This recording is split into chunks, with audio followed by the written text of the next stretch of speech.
started collecting silent films in the early 50s. I'd been at a very unpleasant boarding school in England, which the only decent thing the headmaster did was to show us silent films in the winter months. And I got a taste for projection and for showing these things to people who had no idea how good they were. And I was lucky enough to find a hall in Baker Street of 9.5 Films. One of them had the front missing, so I didn't know who was in it. And my mother told me it was Douglas Fairbanks, and even I'd heard of Douglas Fairbanks. And that film proved very useful throughout my life, because the first thing was it turned me on to Douglas Fairbanks, who was one of the most creative filmmakers of the silent era. Number two, I found the cast list, and the villain turned out to be running an actors agency in London. I was able to meet him and interview him. The local library had no media studies as it would have now. It had one book on the cinema, and I expected it to fall open at a picture telling me what my film was, when it was made, and that's exactly what happened. Unbelievable. There I was looking at a still. Underneath it said American Aristocracy 1916. It had a long description of the picture. So I thought, well, if I've got a film that's in a book, I've got to find some more. And that turned me on to film collecting. The World War II generation hated silent films because, as presumably as very young people, they had been forced to look at the films that were made with the intention of putting people off. They used to take very early primitive melodramas, speed them up, put honky-tonk music on it and jokey commentaries, and people thought that's what silent films were like, which is absurd, but it did put that generation off. And to this day you'll find people in their, old people, reacting against the idea of even looking at them. This was before the National Film Theatre was created in London. One used to have to go to the French Institute, where the British Film Institute put on the classics. But they used to put them on and show them at very slow speeds, trying to be respectful and killing the picture in very bad prints. And there was no showmanship. If I had had those showings only to judge that period by, I'd have given up at once. Contact with Al Parker was extremely valuable, because he took being in the business, he used to take a Ronioed piece of paper which had it was called Celebrity Bulletin, and it said who was in town, where they were staying, and so he'd ring up and he'd say, Kevin, King Vidor, Hyde Park Hotel, tell him I sent you. And so I was able to make the first contacts with those people then, and already I lugged around a huge tape recorder in order to make sure I didn't forget what they said, and that gave me the ambition to go to America and meet them on their home turf. Well, you know, people in their teens, people of 18, get called up for the army. The reason is they lack all imagination. They don't know what they're in for, and so you can order them to do anything. I had no imagination. I thought if I had an idea for a film, I just went ahead and did it. I'd already made one short film, and it had only taken me 3 years to do it. So I don't know why I started this thing, but I couldn't bear the idea that I'd have to wait till I think the average age of film directors in those days was 56, and I was 18. I couldn't wait. So I started on this feature film, and the results were unspeakable. And luckily, I met an expert on that period who was 2 years younger than I was, and he became one of the top technical advisors in the business, and he worked on The Pianist for Polanski and Downfall, that German picture. And he taught me that if it isn't accurate, it isn't worth doing. and it completely changed my outlook. Well, we had a lot of luck with that picture. One of the things was Andrew Molloy, my partner in crime, went to the Tower of London for the battle scenes and got the permission to use the original armour from the Civil War. And that made all the difference. Everybody looked absolutely perfect. And then right the way through the film we had experts on what kind of pig we should have. We had to grow our own crops over a period of a year. We needed experts for that, experts on architecture. So whatever you may think of the picture, it sure is accurate. The morning that I set out to see Lillian Gish, I met Garbo on the street. Of course, I daren't say anything to her because she'd have run, but she was just coming back from the supermarket. So I thought to see Garbo and Gish in one day is quite something. And Lillian Gish was incredibly charming and welcoming and very enthusiastic. The whole idea of silent film and music was her passion. When we did Napoleon in New York, she was there, as was everybody else, and enormously enthusiastic. Nobody knew how Chaplin worked. Yes. We didn't know how Chaplin worked until we started putting the shots in numerical order, and it showed his progression, how he started on something totally different and ended up with the masterpieces that we all know. First of all, D.W. Griffith always comes across as a kind of aristocratic figure, and I was amazed to find when we went to Kentucky, he was just a farm boy. And he educated himself. He had no education to speak of. I think that is astounding. And when you think of the historical subjects that he undertook, and the people that he influenced, and the films that he influenced, if you look at the very early films, there's really nothing outstanding that jumps at you.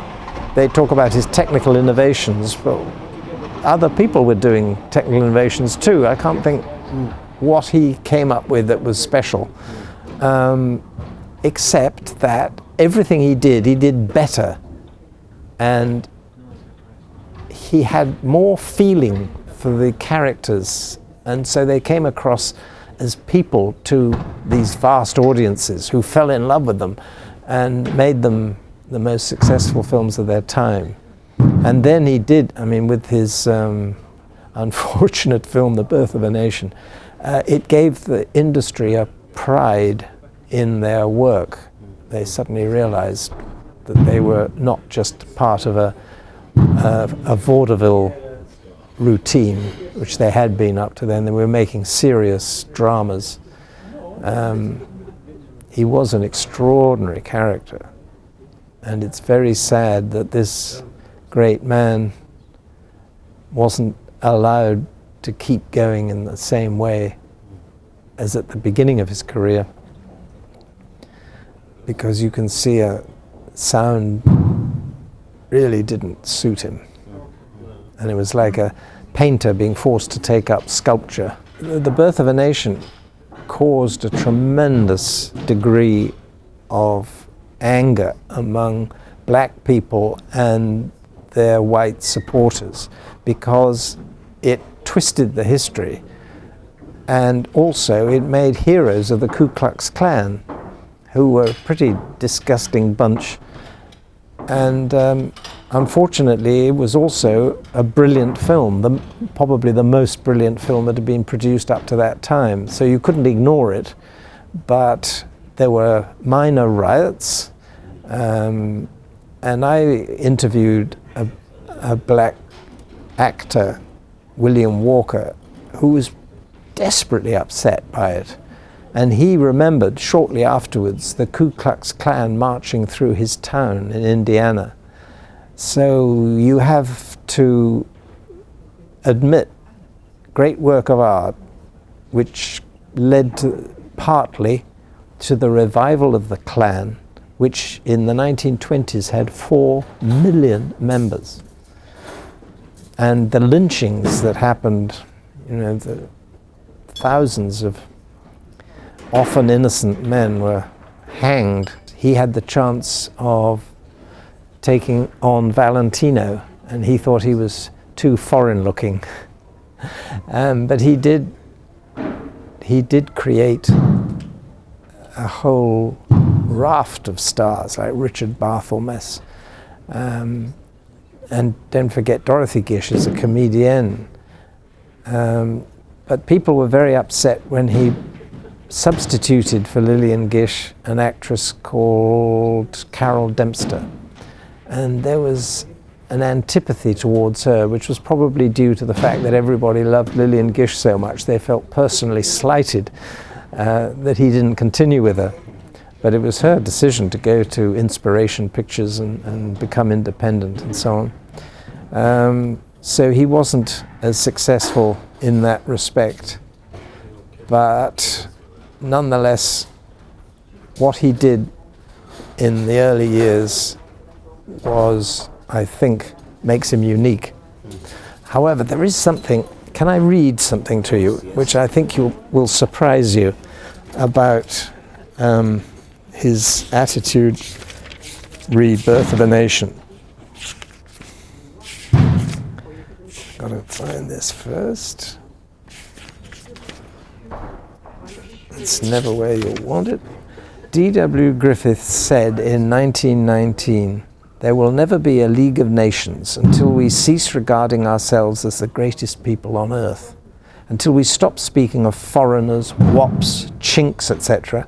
Then and only then will there be a true brotherhood.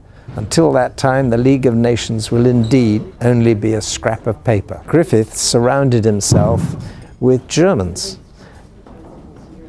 Wilhelm Bitzer was his cameraman. His accountant was called Epping. He had many people of German origin working for him, and they all cooperated on Hearts of the World to make the Germans more vicious, including Erich von Stroheim, of course. Actually, the Germans did create atrocities in World War I. They did behave like Nazis on many occasions, so one can't argue. But of course, it was melodramatized in that picture. However, he did go to France. He did make use of what was of history happening before his eyes, and it's an outstanding picture. It's difficult to work out what the version should be because that's been chopped up. Right. And there's an English version which is totally different to the American version. And so that does need to be restored and a proper score written. If the print is good enough, these films should be made available. And it is my belief that the film industry should make a pronouncement that all silent films are now in the public domain because it will help to save them.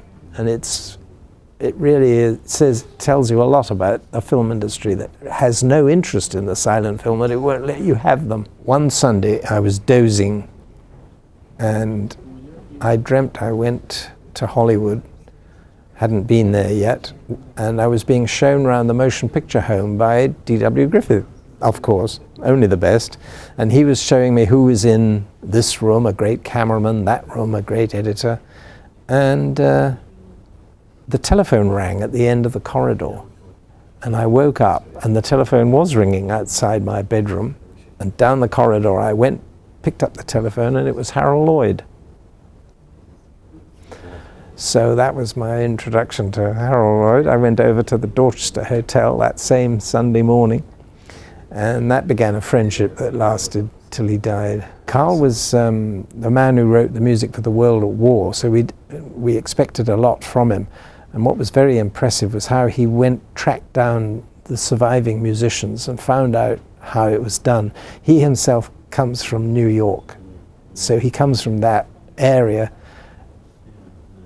And I've always felt as though he came from the silent era himself, that he was the perfect man to do every film we had, which he almost did. And I've been appalled by some of the music modern music that's been put on silence and killed them stone dead. And yet the people who do that don't seem to realize what they've done. But Carl gives them a new life, as you say, with The Wind. That's wonderful. And I'm hoping that he will continue to do so. Warner Brothers have promised to bring out all the Thames Silence that they've promised for so many years. Nothing has happened. I'll believe it when I see it, but they must bring that out. It's the most popular film we've ever shown, even more so than Napoleon. People went wild about it, and quite right too. It's an astounding piece of work. I went to the Library of Congress recently. I was amazed to see how many William Desmond Taylor films there were sitting in the vaults, and they had a database of, I think it was 18,000 films that we could have chosen from. So that's just one archive.